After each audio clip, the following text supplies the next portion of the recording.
দারুস সুন্নাহ শাহিদিয়া model মাদ্রাসার আজকে ১লা জানুয়ারি ২০২৫ সাল এই ছাত্রগুলিকে ভর্তি করা হয়েছে।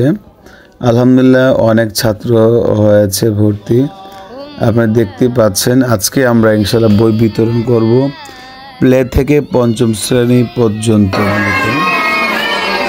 তারপর আমরা হেফজ বিভাগ এখন চালু করি নাই, কিছুদিন ভিতরে চালু করবো ইনশাআল্লাহ। দেখতে পাচ্ছেন আলহামদুলিল্লাহ অনেক ছাত্র হয়ে গিয়েছে।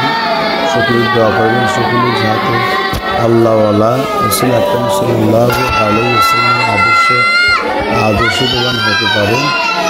দোয়া করবেন। দারুস সুন্নাহ শাহিদিয়া মডেল মাদ্রাসা।